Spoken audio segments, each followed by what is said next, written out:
Olá investidor, sejam muito bem-vindos a mais um episódio do Criptoverso, a série especial do Market Makers, na qual a gente investiga todo esse mercado de cripto. Vamos falar de Bitcoin, vamos falar de Ethereum, enfim, de tudo que está aí, né, nessa pauta que a gente está começando a entender agora. Então bora lá mergulhar nesse buraco negro. Hoje a gente vai falar de correlação de ativos. A gente já explicou por que o Bitcoin e os criptoativos existem, né, naquele primeiro episódio sobre questões existenciais. Já falamos também sobre análise fundamentalista de criptoativos, como é que você escolhe um sem conseguir pensar em fluxo de caixa descontado e outras coisas que a gente está acostumado.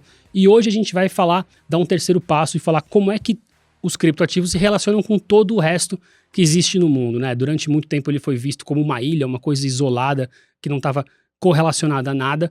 Hoje, a gente acabou de viver aí, ou ainda está vivendo, dependendo do seu ponto de vista, um inverno cripto, que as criptomoedas, os criptoativos estão andando mais ou menos junto com muita coisa com a qual não costumava andar. Ou talvez não esteja mais. Então, vamos lá começar. A gente vai falar hoje com dois convertidos aqui, duas pessoas que tiveram uma carreira longa e prolífica no mercado financeiro tradicional e foram mordidos pelo vírus cripto e agora mudaram de lado, se é que é um outro lado, né, na verdade. Bom, tá aqui comigo o Axel Blickstad, que é sócio fundador da BLP Cripto, já trabalha com criptoativos desde 2016, já trabalhou em várias instituições financeiras, como a BN Garantia, Santander e BTG Pactual. São algumas décadas aí de mercado financeiro. E junto comigo também está o Guilherme Giserman, que é responsável por criptomoedas na tesouraria do Itaú. Pois é, se você não sabia que isso existe, agora os bancões também estão mexendo com esse tipo de ativos. Foi estrategista global na XP, trabalhou com portfólios de Global Equities na SPX, BlackRock, Guggenheim, que não é um museu, eu acredito, em Nova York, tem MBA na Wharton School, em Pensilvânia, enfim. O pessoal tem um currículo pesado, eles vão explicar pra gente por que eles gostam tanto de cripto hoje. Vamos lá, então, vamos se apresentar. Axel, muito obrigado por estar aqui com a gente, seja bem-vindo. Conta quem é o Axel aqui na Faria Lima, no mercado financeiro, por favor. Renato, primeiro, obrigado ao Market Makers pela oportunidade de estar falando com vocês. É sempre um poder compartilhar um pouco nossa experiência nesses últimos 6 anos nesse mercado, 4 anos e meio tocando o primeiro fundo de criptos regulado pela SEC no Brasil, que a gente lançou em janeiro de 2018. Basicamente, como você falou, eu fiquei 24 anos trabalhando no mercado financeiro tradicional, no que eles gostam de chamar de TradeFi, Traditional Finance. Voltei para o Brasil em 94 por Garantia, depois do Garantia Santander e mais 7 anos do BTG, era o tesoureiro do BTG. Eu me desliguei do BTG em abril de 16, sem saber o que ia fazer da vida, mas eu tinha um non-compete de 6 meses, onde eu basicamente tinha que ir para casa, não podia trabalhar em outro banco. E na primeira semana que eu tive esse mini sabático, eu já me deparei com essa tecnologia, esse tema de criptoativos. E quando eu vi isso, eu falei, pode ser uma coisa grande aqui. Então fui estudar, no mês seguinte fui para Nova York, depois fui para o Vale do Silício, e conheci umas pessoas brilhantes que estavam muito no início desse ecossistema. Então me deixou com uma pulga atrás da orelha, voltei para o Brasil, comecei a estudar mais e mais toda a literatura que existia naquela época, e senti que é a hora de fazer algum investimento pessoal nesse negócio. Olhando para trás na minha carreira, vivenciei todos os IPOs das grandes empresas de tecnologia, né, Google, Amazon, e nunca ganhei dinheiro com isso, porque não dava para saber se era bom, era ruim, o que era bom. Eu estava trabalhando, assistia essas 4 telas na frente do banco, e você não tinha como ver o que era bom, o que era ruim. Mas aqui eu tinha tempo, então comecei a estudar e vi isso aqui pode ser um movimento até maior do que foi a internet lá atrás. Então, eu comecei a investir em tokens, naquela época basicamente o Bitcoin era muito dominante, e na sequência também investi muito na infraestrutura do ecossistema, em early stage venture capital desse mercado. Isso me ajudou muito a entender o ecossistema e conhecer o potencial crescimento que esse negócio ia ter. Esse foi o começo, até que em 17 eu me junto com 2 ex-garantias também, e a gente decide fazer esse primeiro fundo de criptoativos no Brasil. Antes da gente falar do fundo, vamos deixar o Guilherme se apresentar também. E aí, Guilherme, tudo bem? Obrigado por ter vindo. Tudo bem? Obrigado, Renato. Prazer estar aqui com você, obrigado pela oportunidade. A gente já vem interagindo aí de longa data, né? Você, Thiago Salomão, Stock Pickers, etc. Desde outras encarnações, né? Exato, desde outros tempos. Muito legal esse programa que você está fazendo agora. Deixa eu me apresentar rapidamente. Eu sempre estive em também mercado tradicional, em TradFi, olhando Global Equities como portfólio manager, como analista, ações fora do Brasil, Estados Unidos, Europa, China, etc. E eu tive o primeiro contato com cripto lá em 2016, com Bitcoin, e não entendia nada e me interessei um pouco, mas fui lá para quando começou DeFi, lá para 2019, que eu comecei a entrar mais a fundo nisso e realmente aquilo me fascinou. Aí eu vi que era real, comecei a ver usos de caso real e comecei a estudar e comecei a me envolver cada vez mais e fiquei apaixonado e obcecado por cripto e vi que isso é o futuro, né. Eu, decidi também, de um tempo para cá, que eu queria trabalhar com isso efetivamente. E aí surgiu a oportunidade no Itaú e eu pulei de cabeça para nesse novo desafio em cripto agora. Legal. Vamos primeiro falar do que vocês fazem, na medida do possível também, né? Axel, explica pra gente no que consiste o BLP Cripto como produto financeiro, né? É um fundo multimercado ali, você falou que começou a rodar em 2018, desde então teve 82% de rendimento, né? Hoje são mais ou menos, quanto que vocês têm em market cap? Conta pra gente do fundo. Tá, então o fundo, quando a gente pensou nesse fundo, a gente pensou o que dava para fazer, né? Naquela época não existia nem custodiante qualificado para fazer a custódia. Então a gente falou, vamos fazer uma coisa bem plain vanilla e simples, né? Vamos fazer um fundo long only, né? E um fundo ativo. Por que o fundo ativo? Porque existe muitos ETFs hoje crescendo, etc. A gente achou que é uma indústria muito, muito incipiente para fazer um fundo que você está muito amarrado. Então vamos fazer um fundo ativo que a gente segue algumas regras básicas, né? Mas porém pode ver coisas menores. Então a gente decidiu fazer um fundo que 80% tem que ficar entre as 10 maiores tokens por market cap e até 20% em coisas menores ou eventualmente até ICOs. A gente analisou acho que 100 e poucos ICOs e comprou um, que foi uma grande história de sucesso, depois a gente pode explicar mais ICO adiante. é um Initial Coin Offer. Correto. Tá. Um novo token que é lançado via um white paper, você analisa ele, vê o time e depois se faz sentido ou não ter uma pequena alocação. Quem investe quando nisso. o projeto está funcionando recebe uma parte dos tokens. Correto. Então a gente decidiu fazer isso, a gente montou primeiro um fundo master em Cayman, que chama-se Genesis Block Fund, e para ser conservador, a gente decidiu fazer no início só um fundo para investidor profissional no Brasil.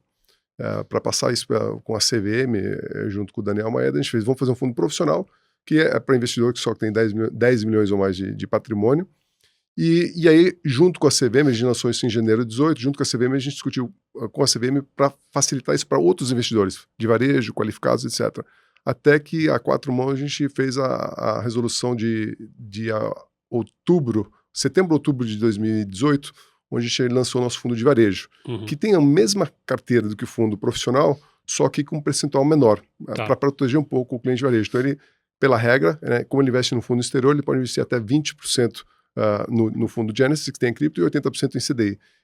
E alguns anos depois a gente também fez um qualificado, que a única diferença é que ele investe 40% no fundo lá fora e 60% em CDI. Ou seja, um cliente com R$100 pode investir na mesma carteira com um cliente de $1 milhão no fundo offshore. Tem exatamente as mesmas condições. Tem a dose ali para o Noia e tem a dose homeopática também. Exatamente. Legal. Gisman, e você? Esse é até um pouco do assunto que a gente vai falar hoje, mas assim, os bancões chegaram, né? Explica aí dentro do possível, né? Porque eu sei que tesouraria de banco não é uma coisa que se pode sair falando, né? Tudo que acontece aí, mas mais ou menos como é que funciona, o que o Itaú olha? Os bancões, eu acho que eles estão chegando, todos já está no radar de todo mundo isso, né? Muita gente se preparando, e eu acho que isso vai ser uma coisa muito boa, acho que isso vai ajudar a diminuir a volatilidade desse mercado, porque se a gente olhar, uma das grandes críticas a Bitcoin, né, como reserva de valor ou o que quer que seja, é que varia muito, oscila muito, não é uma coisa, não é uma moeda, não é uma... As críticas são nessa linha, né? E eu acho que a entrada dos grandes players institucionais nesse espaço vai ajudar a suavizar essa curva, e seja por via arbitragem, seja via posições de holder de mais longo prazo, de long only funds, ou que quer que seja, eu acho que isso vai ajudar o mercado, acho que isso vai ser um desenvolvimento positivo e necessário. Se posso fazer um comentário a respeito do Itaú? A gente tem falado com o Itaú há uns 2 anos atrás, e o Ricardo Marino nos chamou para fazer uma apresentação para o conselho, que a gente fez em dezembro do ano passado. Eu fiz uma apresentação, foi quase 2 horas de conselho, de apresentação para o conselho deles, e é impressionante como o Itaú mudou, assim, de hater para vamos trabalhar junto, né? E demorou uns 4 anos, mas a gente botou nossos fundos na plataforma, então tem 2 meses. Então é espetacular ter esse tipo de banco grande, super respeitado, os bancos mais respeitados, entrando nesse mercado. né, de alguma forma, seja no trading, seja montando custódia, aqui, lá fora. O mesmo a gente fez para o Santander há 3 meses atrás. Também nos procuraram, a gente explicou e claramente também estão se mexendo. Então, é espetacular ver, porque isso traz muita legitimidade para o ecossistema. Como é que você vê esse movimento, Axel? Você que está acompanhando aí, 2016 você falou, né, que você começou a olhar isso aí. Isso foi antes ainda daquela primeira explosão do Bitcoin em 2017, quando todo mundo descobriu que existia, né? Porque eu descobri que existia em 2017, que a maioria das pessoas descobriu que isso existia naquele ano. Como é que você vê esse movimento todo? Conta o que você passou ali, falando assim, olha, não, esse negócio aqui faz sentido. Aí vem alguém e fala, não, isso é coisa de bandido. Não, esse negócio faz sentido. Aí vem alguém e fala, não, isso aí é pirâmide. Como é que você está vendo esse movimento agora? 2017 foi um movimento, assim, muito liderado pelo FOMO, né? O Fear of Missing Out, né? Que a gente começa em 17, né? Bitcoin dá mais ou menos $1.000. Em abril, o Japão declara não como curso forçado, mas como meio de pagamento. Ele aceita Bitcoin como meio de pagamento. E aí ele tem aquela subida parabólica no segundo semestre, onde ele chega a bater 20K em dezembro, depois cai para mais ou menos 14,5. Ou seja, ele chegou a subir 20 vezes. E Bitcoin foi um dos ativos que menos subiu naquele ano, acredite se quiser, né? Ethereum subiu muito mais, outras coisas até subiram também mais, que depois caíram bastante também. Mas, anyway, era meio que um negócio aí que... o que acho que trigou isso? Então, acho que o nosso Japão foi muito importante. Acho que o JP Morgan, o Jamie Dimon, falando mal, foi a melhor verba de marketing ou publicidade para esse ecossistema. Porque quando ele falou mal, as pessoas pelo menos queriam ver por que ele falou mal, né? E começavam a correr atrás e vendo. E aí teve um pouco desse FOMO, né? Era um mercado totalmente liderado pelo varejo. Os players institucionais praticamente inexistentes. Existia talvez meia dúzia de fundos naquela época, né? Tinha o Pantera, tinha Polychain Capital e mais alguns outros, mas era meio que terra de ninguém e começando, né? De lá para cá, mudou completamente. Você não tinha uma Fidelity, né? Que hoje faz custódia qualificada, um dos grandes nomes dos Estados Unidos. Você não tinha, a Coinbase já existia, mas Fidelity não tinha toda a parte... é a mesma dos ETFs, né? Não, Fidelity... Dos índices. Fidelity, que é a gestora nos Estados Unidos, lá em Boston, que tem, sei lá, $9 trilhões sobre management, e a Abigail Johnson, que é a CEO da Fidelity, já tinha falado numa consensus, acho que foi em 2015 ou 2016, se não me engano, que ela já minerava, né, BTC dentro da Fidelity, aceitava BTC na cantina da Fidelity. Bem, há um ano e meio atrás eles vieram com produto de custódia só para BTC por enquanto, esse segundo semestre dentro talvez Ethereum. Então, assim, não tinha nada naquela época. Hoje em dia, você já tem players macro, fundos grandes, né, além desses nomes, mas tem fundos, por exemplo, do Paul Tudor Jones, que escreveu aquela carta de 14 páginas lá em maio de 20, no início da pandemia, né? Por que ele escolheu o BTC como o the fastest horse, o cavalo mais rápido, como um eventual hedge dessa impressão de dinheiro alucinado que os BCs estavam fazendo para tentar conter as economias. Depois dele vieram vários outros, Bill Miller, Stan Druckenmiller, recentemente o Ray Dalio, que detestava esse negócio, falava super mal, né? Além de falar cash trash, também comentava no BTC que não servia para nada, mas mudou a cabeça, já tem uma posição pequena dentro do fundo lá da Bridgewater, então mudou literalmente, eu diria, da água para o vinho. Agora, falta muito, a gente ainda está no início, falta a parte regulatória, ficar mais clara, principalmente nos Estados Unidos, tem algumas jurisdições que já estão bem avançadas, acho que o Brasil está bem avançado, infelizmente essa votação que já temos recentemente foi postergada para após a eleição, mas acho que no Brasil o Banco Central está vendo com bons olhos, né? Ele quer ficar em cima, mas não está querendo proibir, pelo contrário, quer trabalhar junto com o ecossistema. Então o Roberto Campos fez uma palestra da Valor Capital no Rio um mês e pouco atrás, o Ricardo Marinho inclusive estava lá, e falou super bem, né? Querendo trabalhar junto com os players do ecossistema, com os bancos, com as exchanges, com eventuais custodiantes, etc. Então, é muito bacana ver como as coisas melhoraram, mas ainda tem muito caminho pela frente para trabalhar. E você, Gisele, como é que foi a sua jornada aí de... detalhe um pouco pra gente de financista tradicional, de TradFi até um gestor cripto, né? Um tesoureiro cripto, não sei como é o seu. Eu era completamente cético com cripto. Eu lembro até, tenho amigos empreendedores em cripto que quando começaram a fazer projetos, eu era muito cético. Eu olhava aquilo e falava, pô, mas isso aí nunca vai à frente, tem uma chance zero de virar pó, né, dia zero, e 1 milhão de obstáculos pela frente. E todos praticamente se deram muito bem. Eu fui começando a entender o que era aquilo, eu não entendia, né? Então eu só olhava e falava uma moeda, uma especulação doida em volta de uma coisa que alguém criou.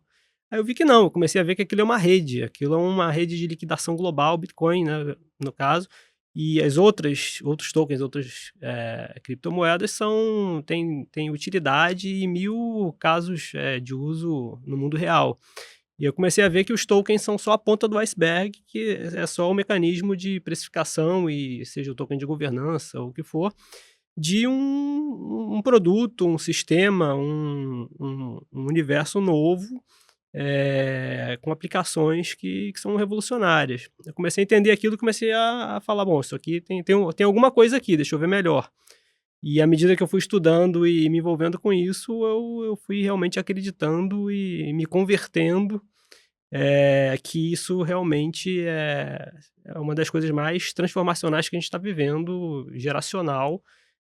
Assim, se você olhar, comparado com o que é mais, tem mais crescimento potencial e poder transformacional que Ethereum, por exemplo, em bolsa, na Nasdaq. Talvez tenha alguma coisa, né, algumas coisas, mas não tantas, né, quanto muita coisa que a gente vê em cripto.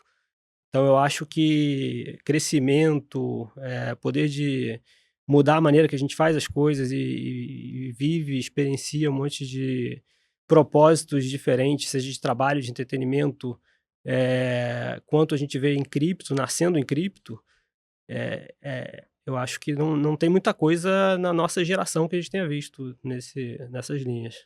Once in a lifetime opportunity, né? Talvez, provavelmente. Não é toda hora que acontece. Vou aproveitar que você falou disso, Axel. E assim, eu fico com... você falou isso, só que aí eu olho pro gráfico do Bitcoin e, pô, já subiu bastante, né? De 2017 para cá, acho que quando eu fiquei sabendo da existência do Bitcoin, valia $3 mil, uma coisa assim. Já chegou em 66 e já agora voltou, estamos aí com 25 mais ou menos, né? Ainda é uma chance da vida, porque já existe mais de $1 trilhão em market cap aí das principais moedas, já existiu uma valorização absurda, né, dos principais criptoativos de qualidade. Ainda é uma oportunidade para começar. Você citou o Pantera, né, e ontem mesmo vi um documento deles lá, do gestor oferecendo, falando que as pessoas deviam investir agora que o Bitcoin está $65, é uma coisa muito antiga. Não vai dar para acontecer isso de novo, né, de 65 ou de 3 mil para $25 mil, mas ainda existe uma chance de uma pessoa investir agora e ter um investimento transformacional na vida dela? Então, acho que tem que separar um pouco. Acho que o Bitcoin, o trade de 100x ou 1000x, já foi. Uhum.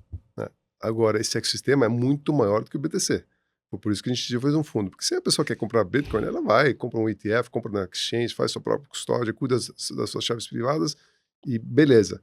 Mas o potencial da tecnologia e o crescimento desse ecossistema pode trazer muitas outras funções de utilidades além do Bitcoin, além do Ethereum. Então, para coisas menores, acho que vão aparecer muito... Vê Solana, né? Solana nasceu há 2 anos atrás, mais ou menos 2 anos e meio atrás. Né? Valia centavos. Chegou a bater $240 ano passado. Agora, no Crypto Winter, ela voltou 80%. Ela está ao redor de $40 hoje.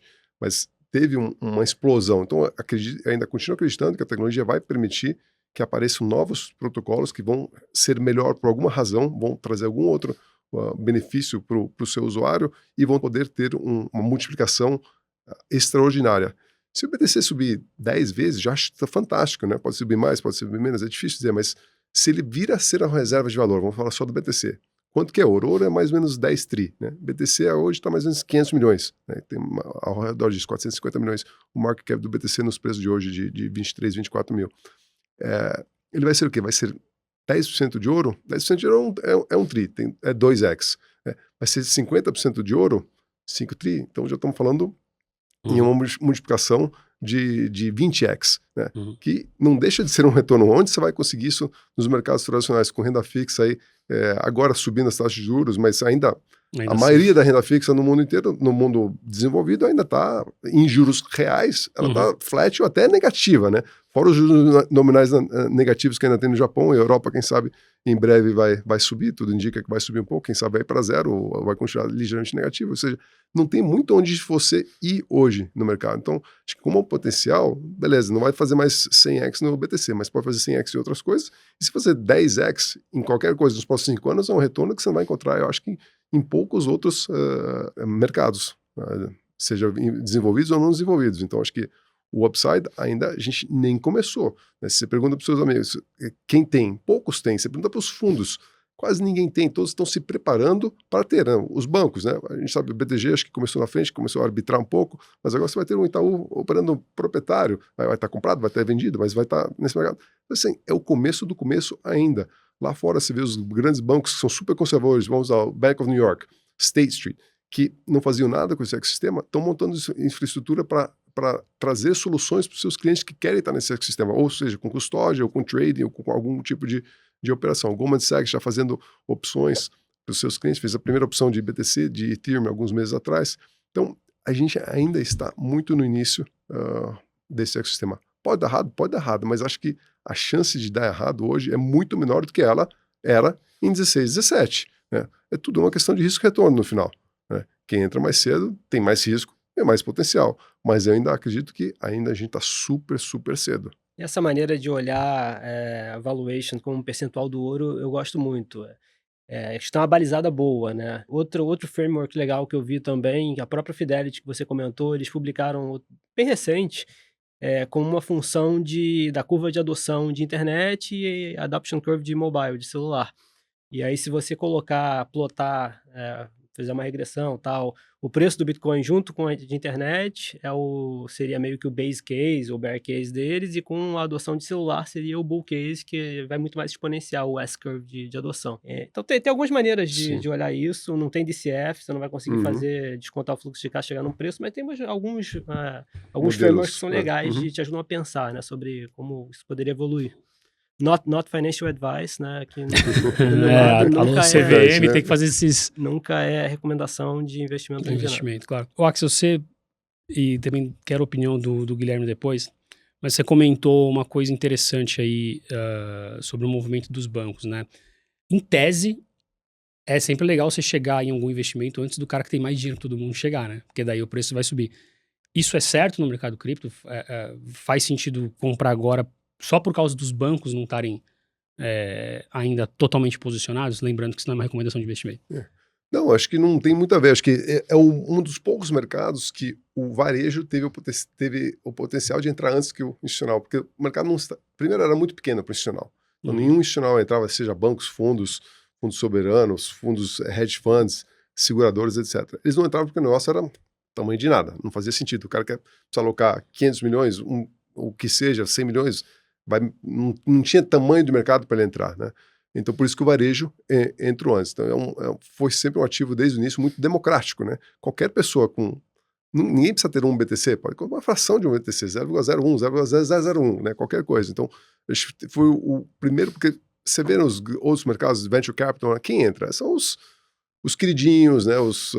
Pessoal que joga golfe junto. É o clube. É o clube que entra, né? As pessoas conhecidas, ninguém consegue entrar num cap table de uma empresa de tecnologia, a não ser que você é uma Sequoia da vida, um Andreessen Horowitz, ou algum outro player com um renome, né? Esse mercado foi muito diferente. Ele deu a oportunidade para qualquer um, literalmente qualquer um, entrar antes. Então, acho que isso muito saudável como um todo, dando oportunidade igual a todos. Obviamente, quando entra os players grandes, dá essa legitimidade. Acho que cresce o potencial de clientes que vão se sentir confortáveis, porque muita gente ainda não se sente confortáveis. Ainda acha que é um negócio de maluco, só dos anarquistas, libertários, etc.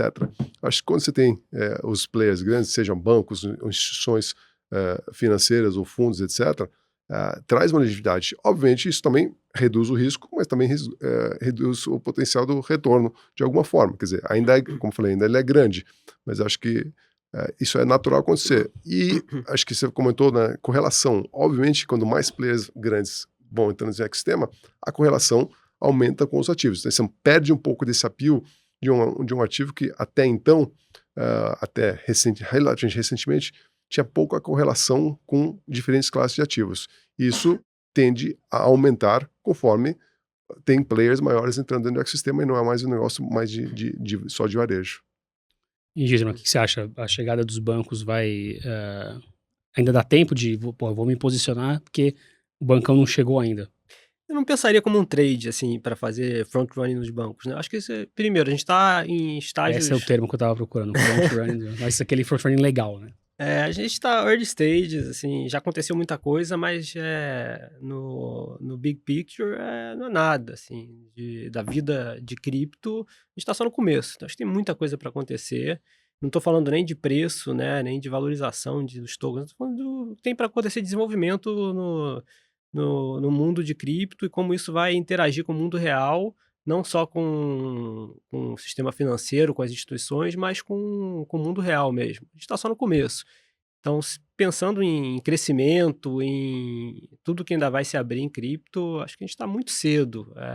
Independente dos bancos entrarem agora e no segundo momento de adoção de XYZ, eu acho que tudo isso vai acontecer e mais. Então, acho que a gente está muito cedo, seja para Bitcoin ou para o resto. Tem coisa que nem nasceu ainda, né? Que a gente vai ver ainda muita coisa mudar nesse ecossistema. Bom, antes da gente entrar no assunto mesmo da correlação, tem uma coisa que eu já conversei ali no episódio passado, né? Mas eu gostaria de ouvir também a visão de vocês, né? Como é que se faz uma análise fundamentalista de cripto? Se é que esse é o termo, né? Como é que você analisa um valor de um criptoativo? Para onde a gente tem que olhar? Né? No mercado de ações a gente está acostumado com algumas coisas, com fluxo de caixa descontado, mercado de renda fixa a gente olha ali a taxa. Como é que se faz no mercado de cripto? Imagino que como tudo em cripto é um pouco diferente, né? Completamente diferente. Então, eu tirei minha licença do CFA em 2001. Eu não uso para nada para esse mercado. Podia jogar fora. A única coisa que eu faço, eu pago $350 por ano para manter a licença, né? O título, né? Não é uma licença. Vamos lá. Realmente, aí eu acho que também dividiria de algumas formas, né? Tem as coisas grandes, né, que já funcionam relativamente bem. Vamos falar que Bitcoin entra aí, Ethereum, etc. Onde você consegue analisar tudo on-chain, né? As métricas on-chain. Como o blockchain é 100% público, você consegue ver o que você quer ver, né? Então, alguns exemplos mais quantitativos. Crescimento de wallets, né? Saldo de wallets. São carteiras pequenas ou carteiras grandes, né? Se são carteiras grandes, significa que provavelmente você tem algum tipo de institucional entrando. Se é varejinho, essa é coisa pequena. Se é coisa pequena, você acha que vai ser varejo, né? Então, você consegue ver muito o que está acontecendo lá Você consegue ver o tamanho da conta bancária de quem está comprando. Você não sabe quem é, né? Sim. Porque você tem a chave pública lá que você vê, mas você consegue tirar vários dados, né? Você usa um Glassnode, a gente usa muito o Glassnode. Glassnode é uma ferramenta de análise. Ferramenta de análise que você consegue botar todos os fios que você quiser, né? Está custodiado em exchanges, está custodiado em cold wallets, está saindo de hot wallets, de exchanges, entrando em cold wallets. Isso provavelmente é um comprador final que não está para o giro. Então, um comprador de supostamente melhor qualidade do cara que deixa no exchange mais como especulante, está comprando e vendendo para ganhar 5%, 10% todo dia. Está nesse mundo maluco da vol. Então, das coisas grandes, a gente olha muito os on-chain metrics. São as consolidadas já, né? Exato, que já funcionam, etc. Coisas menores é bem diferente. Aí é muito mais qualitativo do que quantitativo. Então, como que eu falei que a gente analisou um pouco mais sem ICOs, né, lendo os white papers, primeiro você lê o white paper e vê se o negócio faz sentido. Segundo, você lê o white paper e fala assim, precisa de um token para isso? Porque em 2017, naquela euforia, né, do segundo semestre de 2017, qualquer ICO vendia e multiplicava 5, 10, 15, 20 vezes muito rápido, mas muitos viraram pó, né? Por quê? Estava na moda, né? Bateu o FOMO, não peguei aquele, vou pegar esse. Sem o varejo saber o que estava comprando, não tinha a mínima ideia. Aí que o SEC deu uma dura, né? Era a época do Jay Clayton, deu uma dura no mercado como um todo.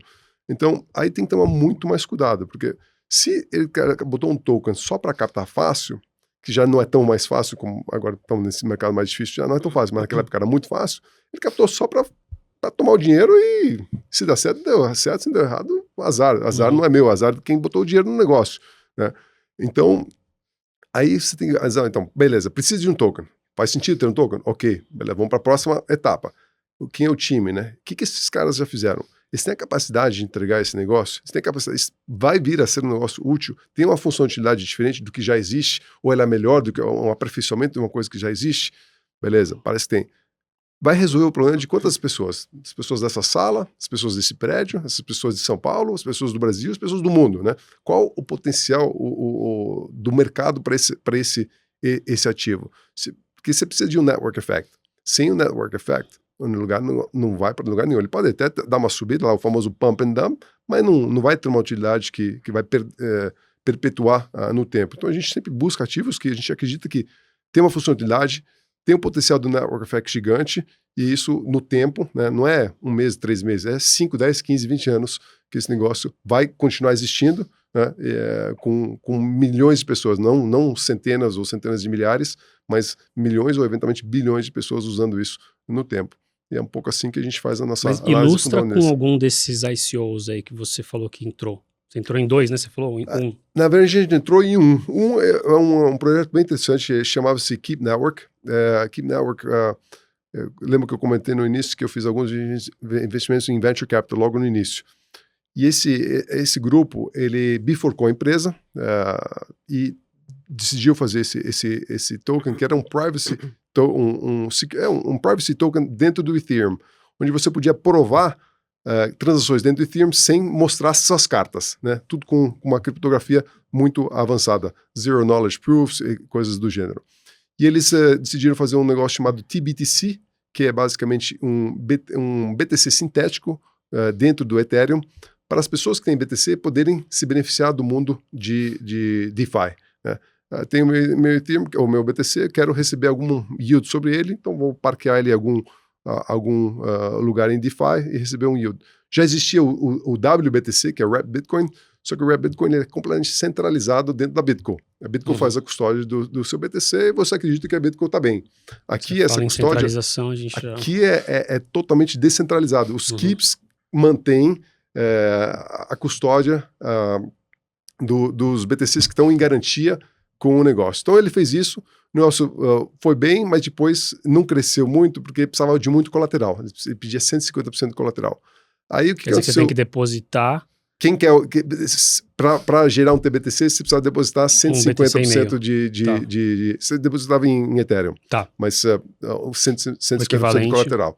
E se caísse esse colateral, você podia ser estopado, a não ser que você pré-pagava ou devolvesse o seu TBTC, né? Fazer o unmint.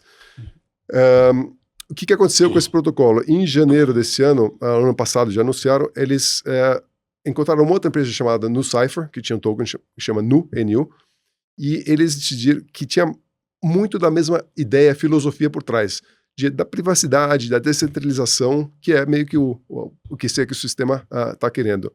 E decidiram fazer o primeiro On-Chain Protocol Merger, que aconteceu 1º de janeiro desse ano. E aí virou um token chamado Threshold Network, que basicamente vai continuar fazendo o mesmo tipo de coisa, só que de uma forma um pouco diferente. Descentralizada, mas menos colateral, vai estar distribuído em mais nodes, etc, etc. Então esse foi o ICO que a gente entrou, a gente multiplicou isso umas 50 vezes desde que a gente entrou no fundo, já compramos, já vendemos, a gente é muito ativo nesses 3. Na verdade, não tanto mas no Keep e no Threshold Network a gente é um grande player no mercado. E agora estamos esperando a versão V2, que sai agora em agosto. Então, é um ativo que a gente gosta e conhecer o time. Aí, outra coisa, quando ele trouxe esse ativo lá em 2018, foi abril de 2018, a gente acabou de lançar o fundo, estava totalmente oversubscribed com os grandes, o time, né, os clubes. Então tinha a Andreessen Horowitz, tinha a Polychain Capital, tinha a Draper Associates, os principais fundos de VC e de cripto daquela época. E aí eles, basicamente, ele nos convidou porque eu tinha ajudado ele numa época difícil em 2016, com a outra empresa que ele tinha. E a gente analisou, viu, meus sócios conheceram eles, fizemos o due diligence no time como inteiro, e aí botamos 1% do fundo nisso. Então foi uma oportunidade, assim, essa forma de ter um fundo ativo te traz as oportunidades onde você acaba conseguindo encontrar uma coisa muito no início, porque 2 anos o ativo ficou marcado a custo. Foi o tempo que eles demoraram para lançar o código. Então, mas qual que é o problema que ele resolvia? Um problema de privacidade. Privacidade e ter um BTC sintético descentralizado. Esses são os primeiros killer dApps. Qual que é o problema de ter um Bitcoin sintético não centralizado? O que aconteceu com a Celsius agora? Né? Quebrou.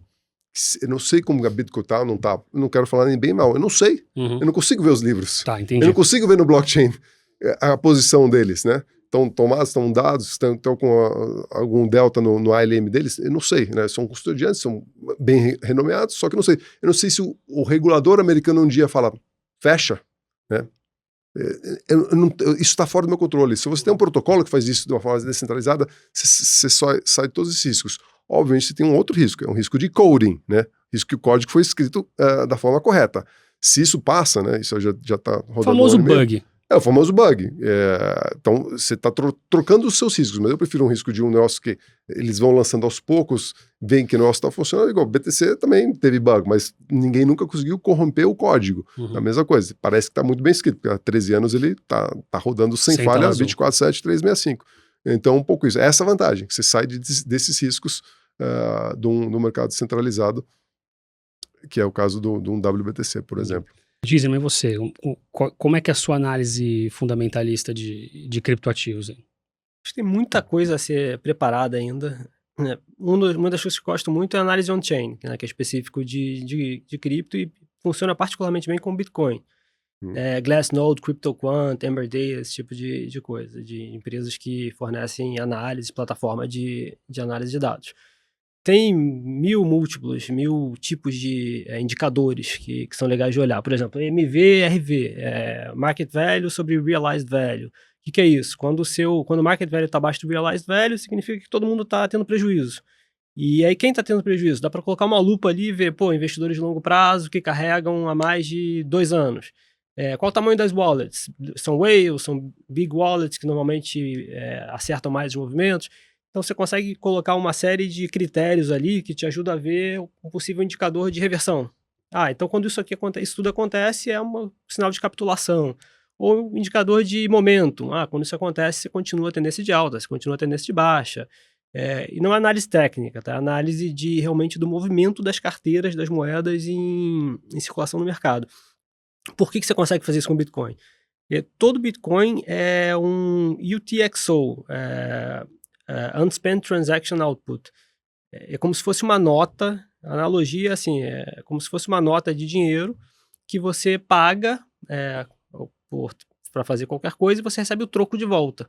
E esse troco pode ser em uma moeda, em uma nota grande, pode ser em várias notas pequenas, de 10 notas de R$1, uma nota de R$10, 2 notas de R$5, ou várias moedas. A analogia é mais ou menos essa. O Bitcoin funciona assim. Mesmo que você não veja na sua carteira, ele está dividido assim lá. Dá para usar programas, apps que te explodem, aquilo ali você consegue enxergar. E com isso, você consegue fazer o tracking de toda a história dessas moedas, por onde elas passaram, o que elas fizeram, qual o preço que elas transacionaram. E aí, é daí que essas empresas pegam esses dados todos que existem no sistema, que é tudo transparente, escrito na blockchain, imutável para sempre, e consegue fazer análise. E na minha experiência, assim, visualmente e até rodando estudos de correlação, de regressão, funciona razoavelmente bem. Dá para pegar uma série de indicadores desse tipo e ter são ferramentas que te ajudam. Análise fundamentalista, né, como eu olharia qualquer empresa, quais são os fundamentos, fraquezas, forças, análise competitiva, barreira de entrada, e potencial crescimento, potencial geração de receita. Né? No caso de Ethereum está cada vez mais claro que se olha gas fee, crescimento para frente, quanto queima de moeda, quanto cria, oferta e demanda. Então é uma combinação de um monte de coisas, assim, uma coisa nova, acho que não existe fórmula, está sendo feita, né? Provavelmente até um dia vai existir, vai vir o Damodaran de cripto e vai fazer a maneira correta de fazer o valuation.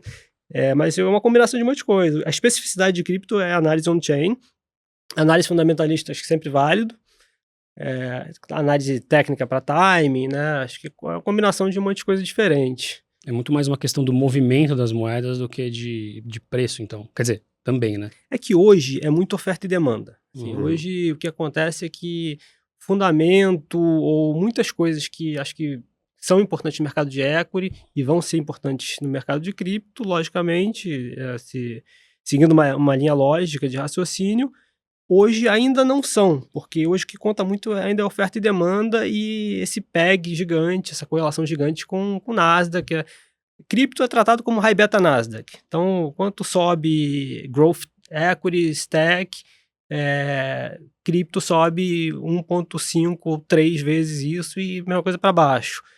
Porque o capital marginal todo que entrou nos últimos anos foi seja de VC, de hedge fund, foi sendo tratado como cripto, ou trader, ou investidor de tech, ou assim, o investidor marginal que entrou trata em linhas gerais como o ativo dessa forma. E aí o que importa mais está sendo oferta e demanda de dinheiro colocado ou retirado desse sistema, desses ativos, e oferta e demanda das próprios tokens, em termos de emissão ou burn dos tokens. Eu acho que muita coisa que deveria importar não é tão observada ainda, só por isso você já pode ter oportunidade de geração de alfa, de pegar coisas que o mercado não está olhando, de correção de preço que está errado, de relação entre duas classes de ativo, por exemplo, GameFi ou DeFi, tokens de interoperabilidade, smart contracts, relação que podem estar erradas e que deveriam se corrigir ao longo do tempo. Mercado de equities há 30 anos atrás em termos de oportunidade e de imperfeições que você pode achar de mercado, de preço para capturar. Bom, cripto é diferente de tudo, é uma coisa que não tem um paralelo, mas quem gere recursos, né, como o caso de vocês dois, precisa achar um lugar dentro de um portfólio. Não tanto no caso do Axel, porque o fundo hoje é só isso, né? Mas quem lida com dinheiro precisa olhar a correlação de algum ativo com o mercado, né? Porque existe custo de oportunidade, existe, enfim, muita coisa rolando lá que a pessoa pode ganhar dinheiro ou não. A gente vai pôr na tela para quem está vendo no YouTube, para quem está ouvindo, é um gráfico que tem a correlação entre Bitcoin e a Nasdaq desde 2011 e quase nunca existe um ano ou mais de 3 meses de correlação positiva entre Bitcoin e Nasdaq. Até 2020, depois da pandemia, da impressão desenfreada de dinheiro que existiu nos Estados Unidos, a correlação virou praticamente sempre positiva, né? Ou seja, se o Bitcoin vai para cima, a Nasdaq também foi, e se o Bitcoin vai para baixo, a Nasdaq também foi. Queria que vocês explicassem esse fenômeno, porque uma coisa que sempre me soou estranha, quando ainda não se via tanto essa correlação, é que vem alguém que gosta, entende de cripto e fala, não, cara, cripto é tecnologia. Mas a correlação com o Nasdaq não existia tanto. Agora a gente está vendo. Como é que é esse fenômeno, Axel? Vamos lá. Então, realmente, no passado, ele tinha vida própria, né? A bolsa subia, ele podia cair, ele podia subir, ele podia ficar flat. E cada dia era um dia, né? Não tinha... isso significa que ele não tem correlação. Se um dia ele sobe, um dia ele sobe 1%, o mercado de bolsa cai 0,5%, não tem correlação. O inverso também é que ele não é correlacionado. Ou é próximo de zero, né? Nem negativo, nem positivo. O que acontece, acho que muda em 20, né? A pandemia. Né? O que a pandemia causou lá em março 20 foi um risk-off generalizado. Não me lembro como você deve lembrar. Quantos circuit breakers teve na Bovespa e foram 6, né? na S&P? Quer dizer, foi um lote, né? Que era o mercado panicou, ninguém sabia o que ia acontecer no dia seguinte, quem ia estar vivo no dia seguinte, e teve um sell-off gigantesco, né? Em cripto, inclusive, como você falou, né? Até maior do que no mercado organizado de bolsas. Cripto funcionou porque não tinha circuit breaker, quer dizer, então essa é a vantagem dele, que não precisou de ninguém parar o sistema, tudo acabou funcionando, só que ele caiu até mais, né? E essa correlação, quando o mercado acionário volta, cripto volta muito mais rápido. E a correlação ficou positiva desde então. Mas ela ficou positiva oscilando de 0 até, acho que o high foi, depende de que correlação você vê, diária, 30 dias, 12 meses. Acho que com o Nasdaq ela chegou a bater 0,80, 0,82, acho que foi próximo do high recente.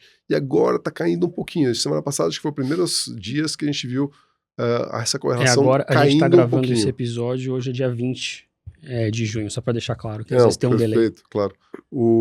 Então, acho que desde semana passada a gente começou a ver que alguns dias a correlação está começando a diminuir. Então, ela chegou a bater, acho que 0,82 esse ano, contra a Nasdaq, especificamente, vendo 30 dias, e agora está ao redor de 0,50, 0,60, ao redor disso.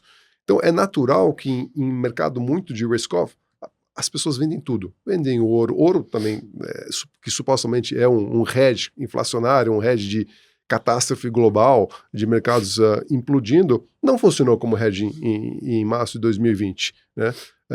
A correlação com o ouro era mais forte, e o BTC, e ela tem caído, diferente da bolsa, né?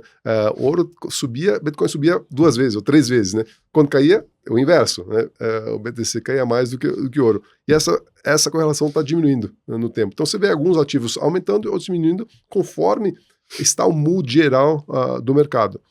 O que também traz, acho que uma correlação maior, além de, né, risk-off, macro difícil, os players que eu acho que eu comentei um pouco mais cedo, né? Mais players institucionais entrando, mais correlacionado o mercado fica.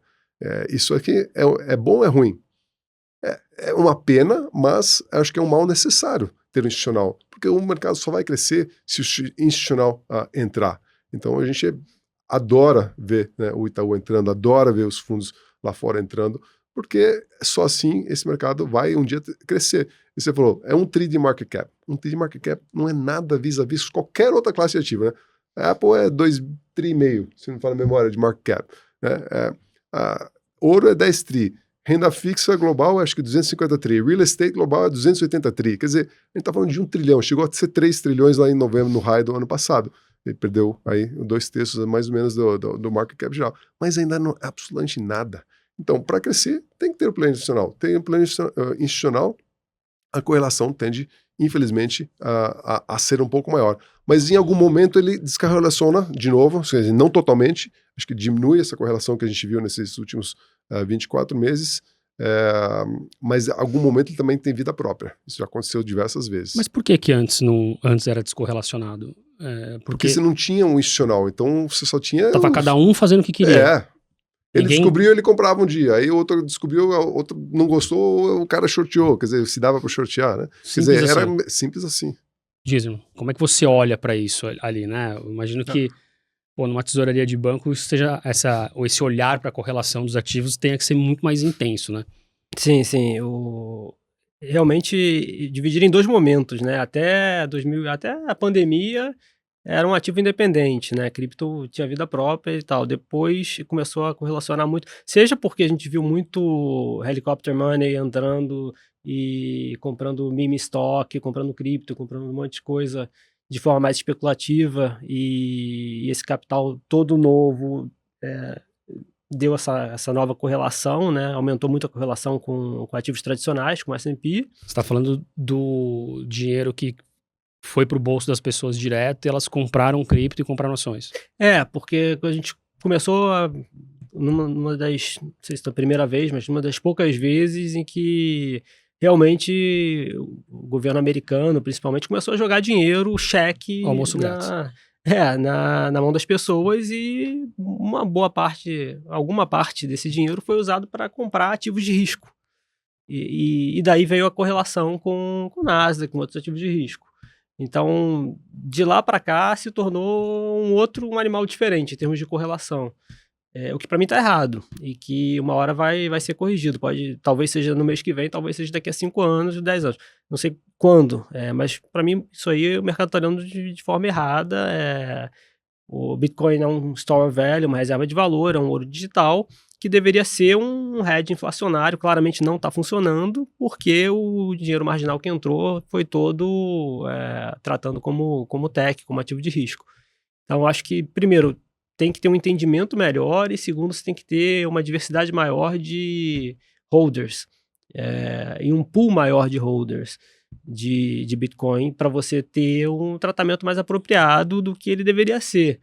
Então, ele deveria funcionar como uma proteção contra a inflação, deveria ser essa figura dessa reserva de valor e de um ouro mais eficiente, que não perca dinheiro ao longo do tempo. E você não precisa usar um Bitcoin para comprar um café na esquina, você precisa usar ele para transferir, como saiu essa semana a notícia de que saiu um exemplo, né, na mídia, não sei o que, acho que de transação de bilhões com uma taxa muito baixa, e você esperando aqueles 10 minutos de cada bloco no máximo, para transferência ser feita. É aí que está o grande valor dele, é aí que está a grande beleza para mim do que o Satoshi Nakamoto construiu lá atrás.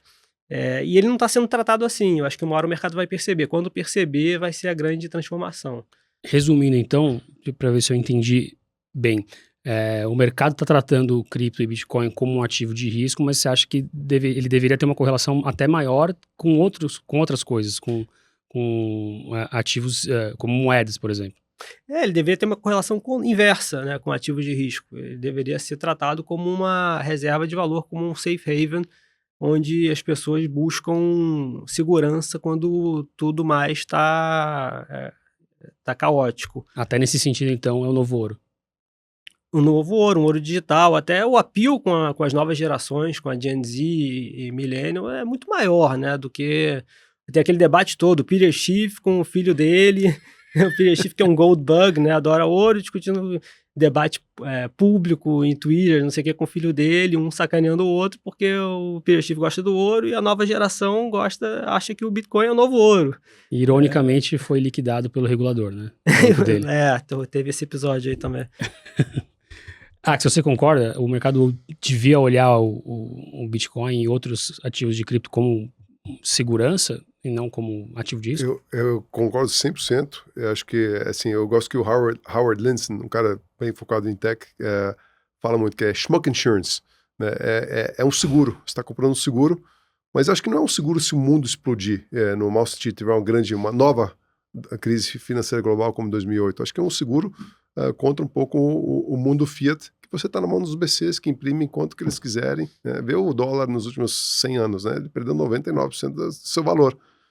E aqui você tem um negócio que é controlado pela matemática, imutável, que ninguém vai poder mudar. Eu concordo com 100% com você no sentido, eu comprei para mim lá atrás, achando que isso aqui é uma reserva de valor, não talvez para mim, mas para meus filhos e meus netos, né? Porque... e a gente brinca, né?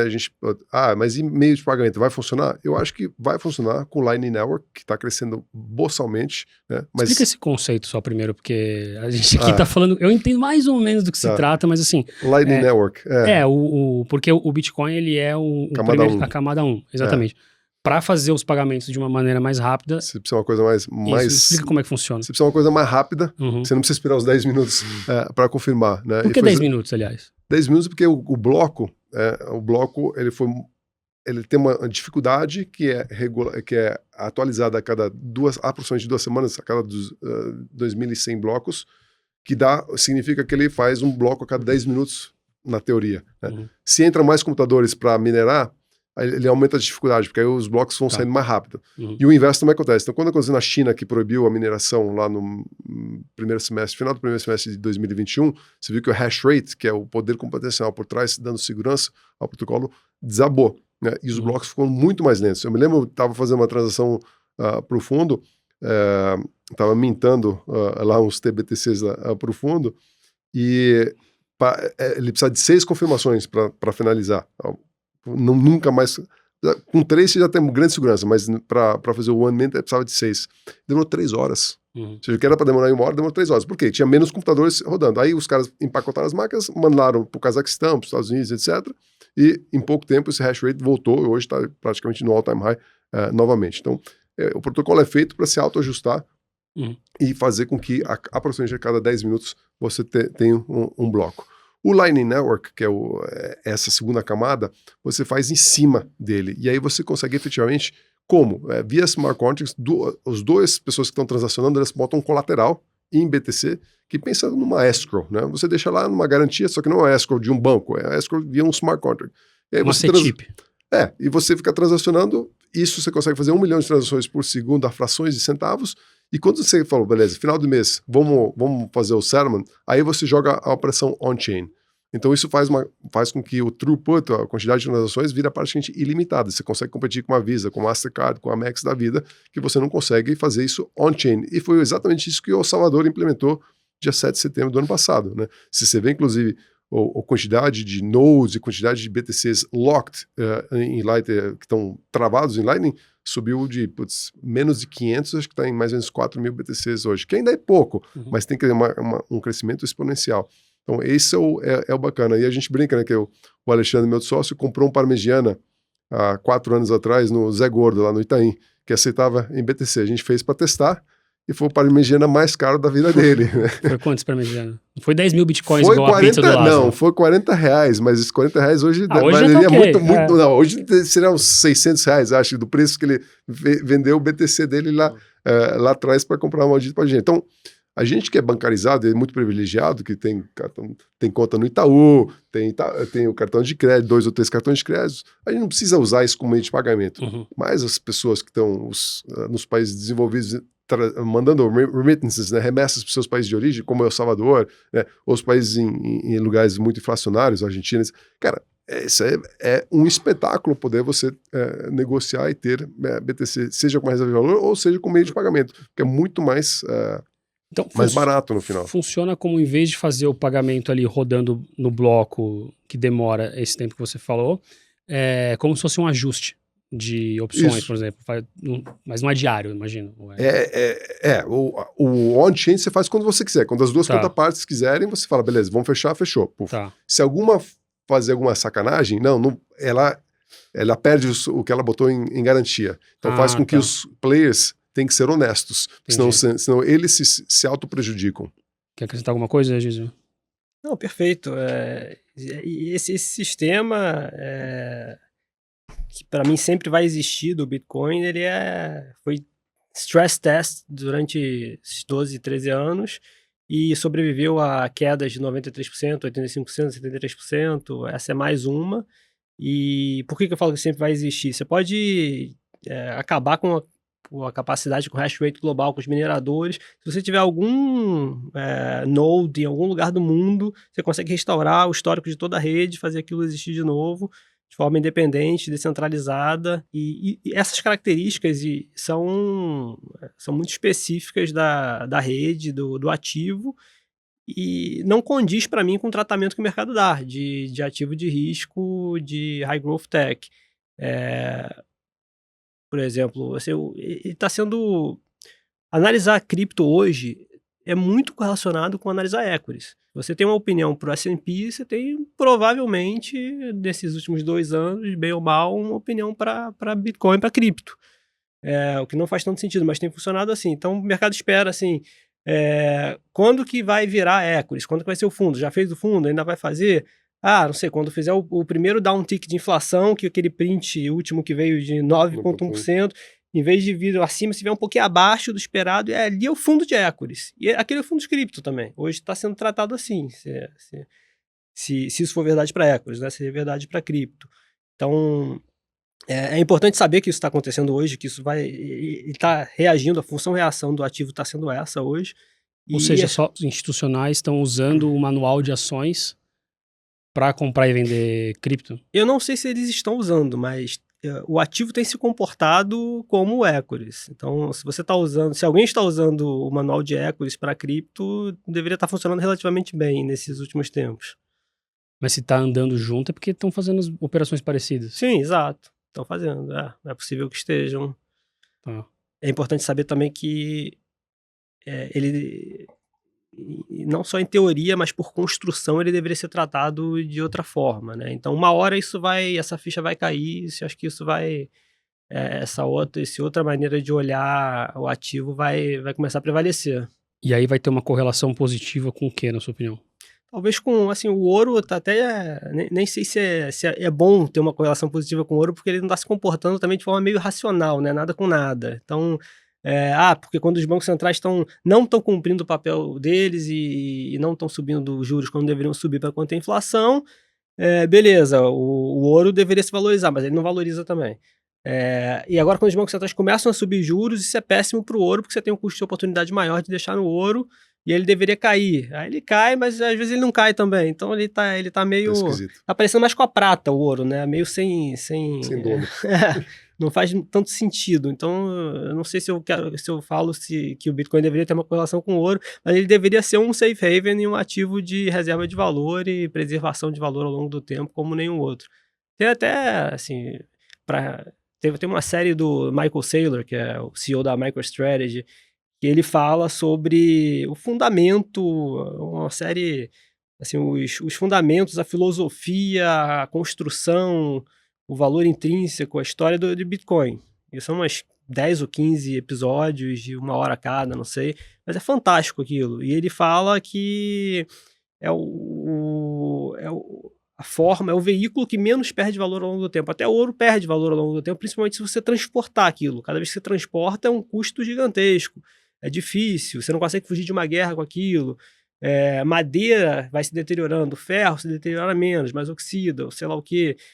O ouro e tal. E Bitcoin perde zero, né? Basta ter acesso à internet e alguém que vai restaurar aquele node lá em algum momento, Highlander total, ele sobrevive. Não perde valor ao longo do tempo, em 100 anos, custos baixos de transações. Então, essa é a natureza dele, essa é a natureza do ativo que o mercado ou não entendeu, ou não quer tratar assim ainda, ou não acredita que vai chegar lá, enfim, mas é assim que tá sendo feito. Então, mas se você for levar ao pé da letra a questão da reserva de valor, você vai passar por alguns sustos aí nesse momento, né? Porque a volatilidade do Bitcoin e das outras, então, mais ainda, mas a volatilidade do Bitcoin é brutal, né? Como é que a gente vai ter... minha reserva de valor está num ativo que há 6 meses valia $65 mil, hoje vale 25. Faz o quê? 15 dias valia 18. Não dá para levar isso... não dá para deixar o dinheiro do condomínio nessa reserva de valor, né? Exato. Assim, o ouro no começo, antes de ser tratado como ouro, ele não tinha valor nenhum. Os caras olhavam lá... antes da invasão espanhola, né, os caras olhavam o ouro, para que você quer estar levando quer tanto levar esse ouro daqui, né, esse negócio que brilha aí, serve para alguma coisa e tal. Então, acho que precisa conceptualizar isso primeiro para começar... Assim, é normal esse período, tem 13 anos, né, essa volatilidade. E aí que eu acho que os institucionais vão ajudar muito. Entrar e arbitrar isso, suavizar essa curva, regulação... saindo cada vez melhor e mais claro o que você precisa fazer, como deve fazer. Amadurecimento, acho que é um processo natural que vai levar um tempo ainda para estabilizar. Essa bola só vai cair no tempo, né? Em termos de tempo, comparando com os gráficos da internet, a gente está mais ou menos em 1998, em termos de número de usuários da internet 1.0, que a gente vivenciou, e o número de carteiras que tem hoje nesse mercado. Ao redor desse ano, mais ou menos, acho que falam 200 milhões de pessoas, acho que tinham isso lá atrás. Então, assim, é muito pouco ainda. E essa bola só cai quando ter 2, 3 bilhões de pessoas nesse ecossistema, né? Que é a nossa aposta. Em algum momento, as pessoas vão acordar, vão entender, a bola vai cair, vai ser mais fácil, o UX vai melhorar muito, que ainda é horroroso, né? Nossa, é horroroso. O UX é horroroso, tudo é difícil, nada funciona. Então, eu acho que hoje... Pensei que era só eu, nossa. Não, é horrível. O que a gente já sofreu difícil, é muito ruim. Você manusear suas chaves privadas, isso tudo... Mas do jeito que era o e-mail lá atrás também era complicado, né? O dial-up era chato. Alguém levantava sua linha de telefone e caía tudo. Quer dizer, era horrível. Mas olha onde a gente chegou na internet. A demanda traz a solução tecnológica isso de qualquer coisa, qualquer necessidade de tecnologia. Então, eu não estou preocupado com isso. Eu acho de reserva de valor, eu acho que ele não é uma reserva de valor hoje. Eu acho que é uma aposta que ele será uma reserva de valor no futuro. Para mim, sempre foi esse case. Porque, realmente, com 100% de vol, não é reserva de nada ainda. Mas se vir a ser, quanto que vai valer? Putz, aí aquele potencial pode ser 10, 20, 30, 40, 50 vezes a mais do que vale hoje. Né? Se for 100% do ouro, estamos falando 10, 30, estamos falando uma baita valorização para vir ainda. Então, acho que essa é a aposta no futuro. Essa comparação com a internet da década de 90, acho que faz muito sentido em relação a esse processo de amadurecimento, né? Para que serve a internet? Se eu olhava lá atrás, para que eu quero isso? Eu faço coisa melhor fora da internet. Eu vou comprar livro na internet. Eu tenho uma livraria gigante aqui, pego mais rápido, na hora. Mas tem todo esse processo. E quando se atingir essa etapa de evolução, é outro preço também, é outro estágio de mercado. E tem coisas que hoje a gente não está pronto, como a gente não estava lá atrás, tipo a Pets.com, que virou pó, porque não estava pronto. Agora você tem peers que fazem a mesma coisa, mas que agora você tem velocidade de internet, broadband, você tem entendimento das pessoas, popularização, enfim. Algumas coisas você não estava pronto lá, que agora você está.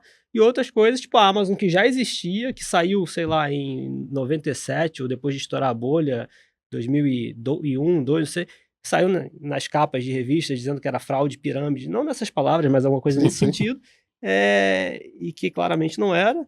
Então, acho que é o processo normal de evolução. A Amazon, acho que a IPO foi, eu não lembro se foi 15, 16 dólares, bateu cento e poucos e voltou para single digits, né? Caiu E aí 90%, tá onde tá. A Amazon caiu quase 98%, eu isso, acho. Né? é Foi uma das isso, que, das é que isso. existem ainda, acho que foi a que mais caiu. É. Mas é assombroso É olhar assombroso. E tá realmente. onde tá, né? Então acho que aqui a gente vai É. passar por esses exageros e correções Mas por um aí a bom gente tempo. tem que entrar num acordo que, assim, criptoativos é uma coisa tão revolucionária e importante como a internet. Sim, ou mais Ou até, mais. né? Ou mais, é. Então, mas me convençam, por favor. Acho que você muda toda a forma como as coisas são feitas hoje em dia, né? Aham. Você começa a eliminar os intermediadores, né? Acho que por que o Itaú está olhando isso aqui? Porque ele quer se preparar para o futuro, né? Que se não precisar mais ninguém usar o Itaú como meio de pagamento, seja com o CBDC ou seja com stablecoins, o que seja, quanto que eles vão deixar de receita, deixar de ganhar de receita, né? É uma boçalidade, né? Se o crédito for descentralizado, a gente vai usar um DeFi, a gente vai usar um Compound, um Aave para tomar crédito, não precisa mais ligar para um banco tomar crédito. Então, eu acho que o Itaú está claramente, falando com o conselho, eles estão vendo, putz, como que a gente pode ser disruptado, como a gente vai se proteger, como a gente vai se envolver dentro desse ecossistema. E aí estão fazendo o que estão fazendo, né? Já tem área de tokenização de ativos, área proprietária de trading, estão distribuindo fundos, etc, etc. E estão falando de um banco, mas... A gente tá fulanizando aqui no Itaú porque o Gisman tá aqui, mas não é o único, né? Não. E Mas acho que não é só no Brasil também. Não, lá fora também. Acho que começou lá fora, acho que o Brasil foi muito recente, mas agora tu fala, não dá. Teve um artigo no New York Times, dia 1º de novembro, eu fiz esse slide para essa apresentação no Itaú, que é Banks try to kill crypto and fail, now they're embracing it, entre parênteses, slowly. Ou seja, tentaram matar, não conseguiram, agora estão trabalhando devagarzinho com o negócio. Que é ótimo, porque eles têm toda a parte regulatória que tem que tomar muito cuidado, etc. Mas, assim, eu gosto de falar que the genie is out of the bottle, né, sabe? Não tem como voltar atrás. O negócio, acho que a chance de o ecossistema morrer, para mim, hoje é zero. Quando eu entrei, tinha uma chance de BTC virar zero. Acho que hoje virar A zero. chance é zero. A chance acho que é zero.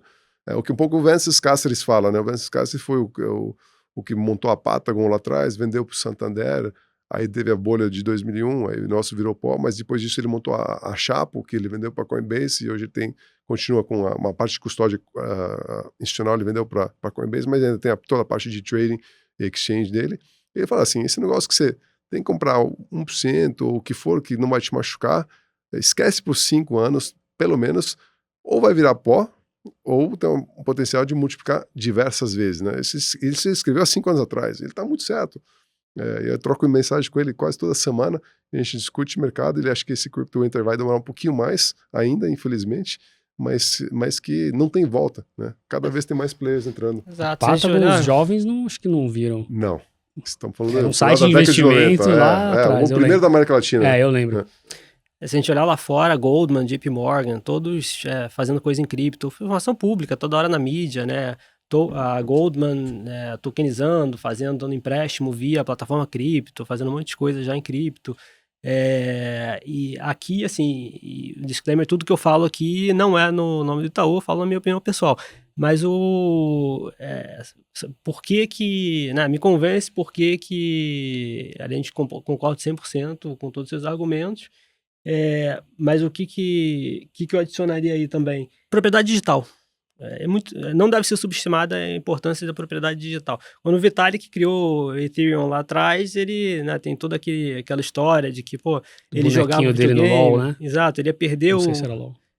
não sei se era LoL. Era um jogo que ele, dedicava a vida àquilo e aí mudaram e nerfaram, sei lá, o tiraram os poderes do personagem que ele usava no joguinho lá, né? Aí ele ficou mega triste, né, vamos dizer, e falou, vou criar uma propriedade que ninguém me tira. E esse conceito de propriedade digital é muito poderosa, não só para... E eu não estou falando de NFT de arte, né, como a gente estava até comentando mais cedo, falando de tudo, de NFT de utilidade, de token mesmo, fungível, de ter a sua carteira, da descentralização. Tudo bem que você tem sempre o trilema, né, a escalabilidade, segurança, descentralização, mas a descentralização e a propriedade digital são conceitos relativamente novos e muito fortes, e que você precisou de bases para fazer isso. Primeiro você criou a eletricidade, né, depois o computador, depois a internet, agora é a blockchain e descentralização. Então, para mim, isso é mega transformacional. E isso possibilita, tem mil implicações e aplicações que a gente nem viu ainda, que estão surgindo. Você vê, né? Tem nerd jogando videogame que dá um soco no monitor quando fica bravo, tem outros que vão lá e criam um Ethereum para acabar com isso, né? A raiva produtiva aí nesse caso. Esse conceito do double spend, né? Que o Satoshi resolveu, né? Que você não Uhum. pode gastar duas vezes um ativo digital. Isso é assim. Essa não que tem foi a preço. revolução, né? Porque Essa antes foi a revolução. você... Essa foi a minha lição quando eu fui para Nova York, que eu falei com um sujeito que me apresentaram, que estava no BTC desde $1, e ele falou, você entende o conceito de double spend? Eu não entendia porra nenhuma naquela Conceito do época. quê? Double spend, o double gasto spend, tá. duplo, Uhum. né? E aí, quando ele explicou esse negócio, aí deu para entender a grande sacada que o Satoshi fez. Isso que você tem os nodes, tu não verifica, propaga, mantém isso atualizado e é espetacular. Antes da gente terminar esse assunto de correlação, tem um outro gráfico aqui que eu vou pedir para colocar na tela, que é um gráfico da Pantera Capital, né, que é uma das maiores aí, gestoras de cripto, com uma correlação S&P Bitcoin no ano de 2022. O gráfico aqui, descrevendo para quem está ouvindo, né, ele mostra uma correlação ali em torno, sempre positiva, em torno de 0,5%, que chega ali mais ou menos meados de abril, chega em quase 0,08%. Na verdade, em 7 de maio, desculpa, ela chega em 0,76 e depois cai até abaixo de 0,4 na menor do ano, ali em torno de agosto. Bom, a gente falou de correlação com ativo de tecnologia, né, com Nasdaq. Agora estamos vendo também uma correlação com S&P 500. É mais ou menos a explicação para o fenômeno que você estava falando lá, né, Gisele? Ele cedeu um pouco, né? Então chegou no all-time high de correlação na pandemia e pouco depois, com todo aquele dinheiro sendo gasto de ativos de risco, tratando mais para especulação, né? Tratando cripto como ativo de risco. E agora voltando um pouco. Será que é temporário essa perda de correlação? Ou a gente está... Parece que a gente voltou àquela média... recente, né? Não histórica, mas recente, e fora do pico da pandemia. Eu chutaria que a gente continua nesse nível por um tempo, de correlação. Não estou falando de preço, né? De correlação relativamente alta, mas não naquele pico exagerado da pandemia, porque você não tem mais aquele helicopter money causando isso. E você tem menos, em geral, dinheiro, não tem mais dinheiro de graça e menos aquela abundância de liquidez no sistema e tudo aquilo que estava acontecendo depois que a situação macro virou.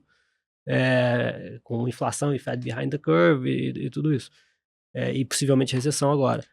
Então, agora também acreditar que, de repente, de uma hora para outra, a gente vai começar a continuar essa tendência de queda da correlação para ir para zero e Bitcoin ser tratado como a reserva de valor, não vai acontecer no curtíssimo prazo também, não vai.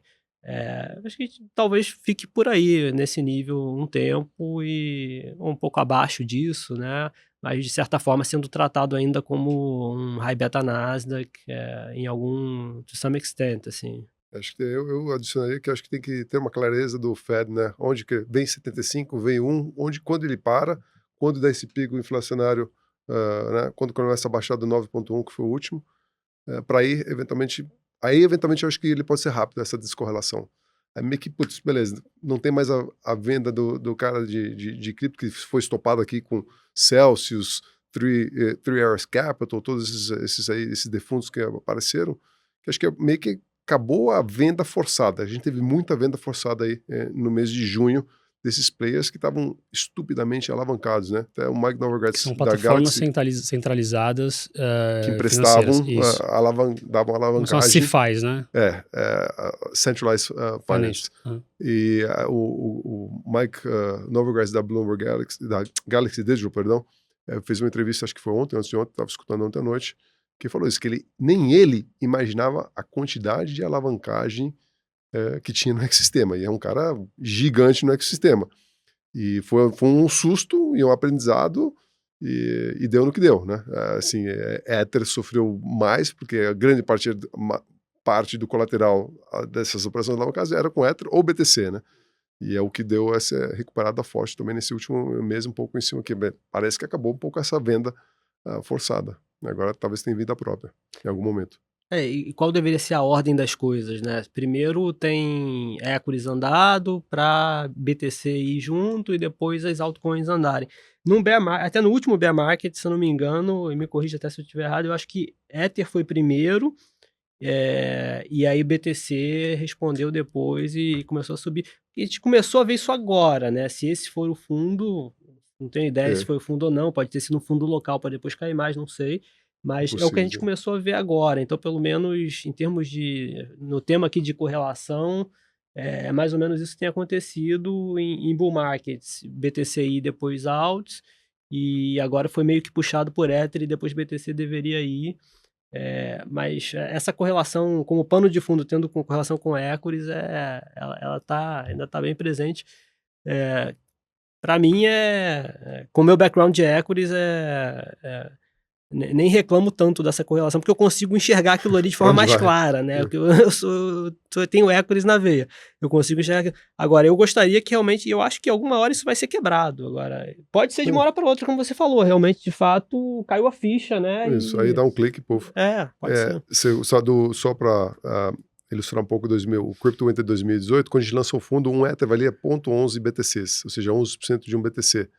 E no Crypto Winter, o Ether despencou, ele valeu menos que 0,02, ou seja, menos que 2%, bateu 1,8%. E a gente ficou underweight durante 2 anos no fundo, vis-a-vis o índice, né, o BGCI, ficamos underweight. A gente aumentou, entrou neutro a 2, ou seja, perto do bottom, e aumentou mais ou menos a 2,5%. Isso agora chegou a ter 8,6%, voltou para 5%, né, e agora está mais ou menos aí próximo de 7, 6,5%, 7%. E agora a gente tem uma grande coisa acontecendo, né, que é o merge, né, o Ether 2.0 que está para acontecer, foi anunciado que isso tudo indica que será setembro, eu não prometo nada. Porque era para ter sido já, né? Já era para ter sido, várias vezes foi delayed, mas tem essa incógnita ainda que pode ainda criar bastante volatilidade nesses pares, e a gente opera muito esse par, é um par que a gente adora e conseguiu gerar muito alfa nele. BTC, TH. A gente aumenta, diminui. Semana passada a gente aumentou, subiu 20 e poucos % a mais que o BTC. A gente decidiu no comitê de segunda, executou na terça e vendeu no domingo de madrugada. Subiu 20% a mais que o Ether em 6 dias. Foi bizarro. Tá preparado para trabalhar domingo? 24 horas. Bem-vindo ao mundo de cripto, né? Quando você tá dormindo, tem alguém na China ou no Japão treinando. Tem até se você vê o gráfico de performance do abertura até o fechamento e do fechamento até a abertura, o fechamento até a abertura, que é o horário asiático, outperformava muito o horário do ocidente durante muito tempo. E agora reverteu isso. De alguns meses para cá tem sido o contrário. Esse é outro tema que é legal de olhar também. Então tem muito play e muito par que dá para fazer em cima disso. Do merge eu olho bastante, eu estudei muito merge, eu tenho mixed feelings, assim, eu acho que tem um potencial absurdo e virar proof of stake, abre a porteira de institucional, ESG, consome 99% menos energia e mais rápido, mais escalável, etc. Por outro lado, é zero trivial, tecnicamente é infinitamente difícil. Eles estão demorando tanto e atrasando tanto, né? É muito difícil. Eu espero que eles atrasem se precisar atrasar, porque significa que só faz a mudança, feito, né? Só aperta o botão a hora que não vai dar cagada, porque se dá cagada, sai de baixo. E riscos de centralização, né? Proof of Work, você tem os mineradores, os nodes para provar tudo, interesses mais alinhados, tem prós e contras. Eu acho que no final do dia vai ser bom, mas não é tão trivial. Assim, no curto prazo você consegue pegar melhor para falar disso aí, né? Esse é um tema longo. Do merge aí, do Ethereum, de Ethereum para Ethereum 2.0. Mas enfim, pessoal, a gente tá... Antes da gente ir pro nosso ping-pong, até porque tem que liberar nossos convidados, tem que trabalhar, né? Alguém tem que trabalhar aqui. É uma pergunta que eu já deveria ter sido a primeira que eu deveria ter feito, mas eu não fiz. Do ponto de vista de gestão, por que é importante pensar na correlação entre ativos? Eu acho que para as pessoas que fazem private banking, os family offices, eles têm que ver isso com uma alocação pequena dentro do portfólio, né? E a gente lá atrás falava o famoso 1%, né? Bota 1% aí, vendo o que dá, se dá tudo errado você não vai mudar a sua vida, e se dá certo pode mudar a sua vida. Um pouco o que acabou acontecendo comigo. Eu botei 1%, montei a posição ao longo de 6 meses, nunca compra tudo de uma vez, né? Se você decidir comprar, quiser investir nessa classe de ativo, faz aos poucos, porque você faz $1 cost average, né? Compra um pouquinho toda semana, todo mês, bota um time preço frame, médio. Faz um preço mais pro bem ou pro mal. Porque as pessoas, tá subindo, vou esperar cair, aí não volta e não compra. Aí ficou com a posição de 10 basis points, que não vai mudar em nada a vida dele. E para baixo também, vai cair mais, então vou esperar um pouco. Aí não compra. Então, cometa pro e executa a sua decisão quando você decidir, quero investir, então primeiro estuda bem, vê o que você quer comprar, se é um fundo, se é ativos single names, e faz.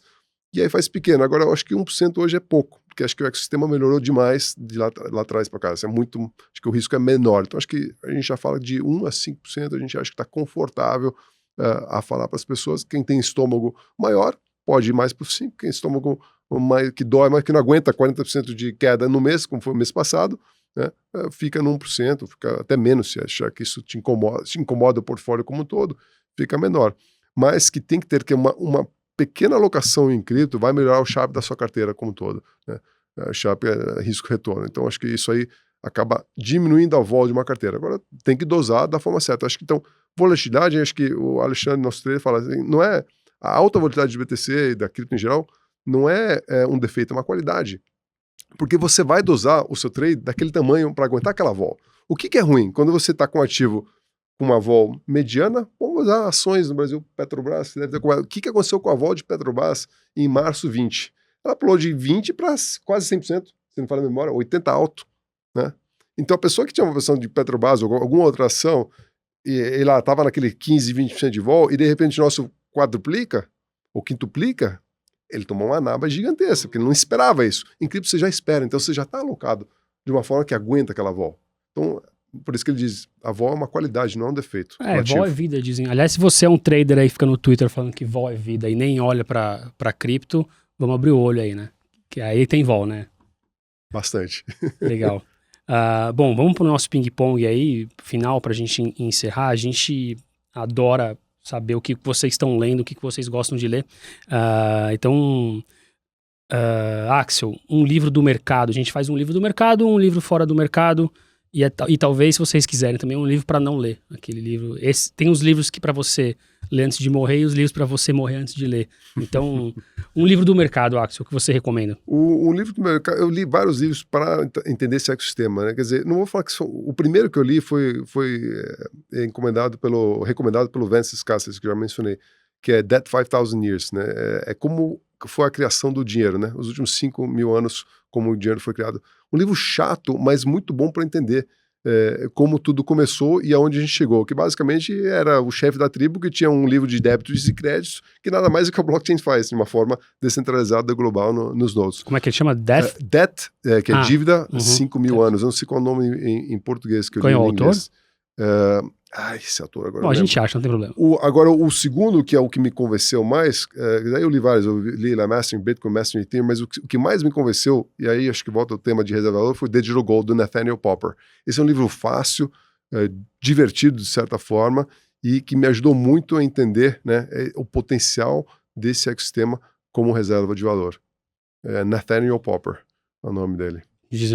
Para quem está começando, eu diria Bitcoin Standard. Ele tem os conceitos todos que você precisa saber. Do Saifedean, né? É esse mesmo, exato. Assim, livro não a ver necessariamente com cripto, mas de trade, para não cair em clichê também de livro que todo mundo conhece. Eu citaria aquele Trading in the Zone, que eu acho que ele vale para cripto também.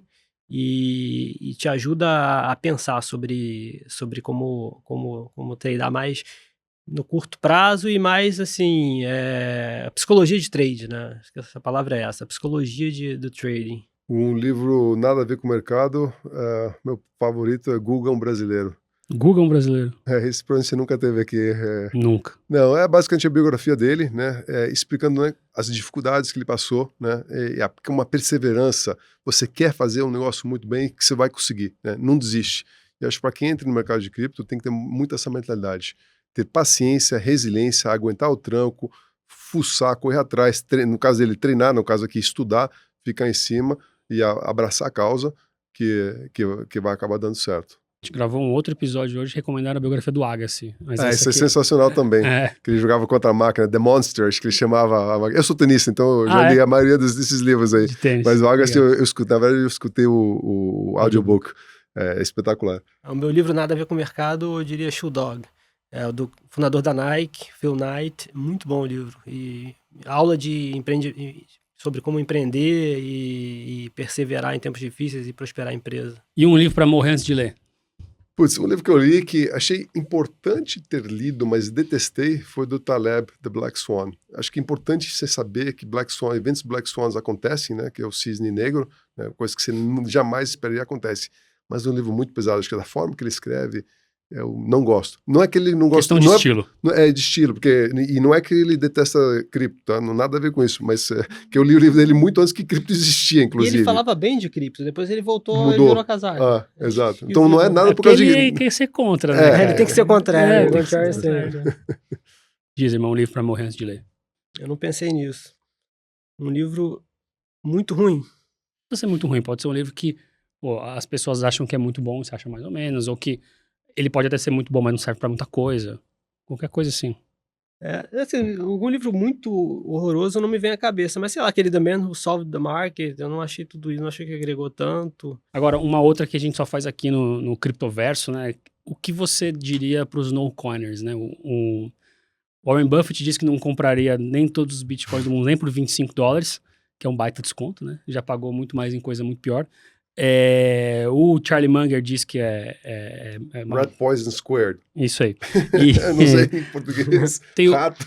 Veneno de rato quadrado. Foi isso que ele falou, exato. Ele falou que também era burrice. Tem o Peter Schiff, vocês citaram, que disse que não serve pra nada. Enfim, o Krugman, Paul Krugman, essa semana também falou que era uma grande baboseira. Enfim, o que você diria? Ele falou que a internet vale zero, então nunca ia frente, então, mas tudo sobre bem. tem certos... enfim, o que você diria para esses no-coiners? Bem, meu pai é um no-coiner com 88 anos, e nunca vai ser um coiner. Acho que Mas seu pai é do mercado financeiro também? Não foi. Tá. Mas acho que essa pessoa com 90 e poucos anos de idade, vai ser muito difícil você mudar a cabeça, porque a cabeça está feita. Ele é o cara que compra... o Buffett nunca gostou de ouro, mas essa turma mais velha gostava de ouro, né? Então, mas eu acho que o que eu diria assim, o risco de não ter cripto na carteira é maior do que ter. Ponto. É simple as that. Acho que você pode estar perdendo uma onda absolutamente fenomenal do jeito que foi a internet lá atrás, ou até maior. Então acho que, para mim, eu resumiria dessa forma. Para os que dizem que vale zero, eu diria só me vende a zero. Então, por favor. Mas ele teria que comprar antes. Né? Não, mas sinceramente eu acho que tem esse potencial todo e tudo, mas eu acho que até mais que isso é muito divertido. É muito legal isso. Eu recomendo olhar até pela capacidade de entretenimento que isso tem, que é muito divertido. Quando você começa a estudar os protocolos e todo esse ecossistema, as comunidades, né? As pessoas trabalhando junto, querendo fazer nós crescer junto. É muito bacana, bem diferente de... Para quem gosta de nova tecnologia, então é fenomenal. Legal. Bom, gente, já esgotou-se o nosso tempo. Queria agradecer a todo mundo que está assistindo a gente, ouvindo a gente. Axel, muito obrigado por ter vindo aqui no Criptoverso. Eu que agradeço, Renato. Foi um grande prazer. Precisando da gente, PLP, pode sempre estar participando nos futuros aí de outros temas aí desse ecossistema. Legal. Obrigado. Obrigado, Renato. Prazer estar com você aí. Pessoal, a gente se vê no próximo episódio do Criptoverso, no nosso próximo mergulho nesse buraco negro. Aqui nos trabalhos técnicos teve o Victor Pontes ajudando a gente. A gente se vê na próxima. Um abraço. Tchau, tchau.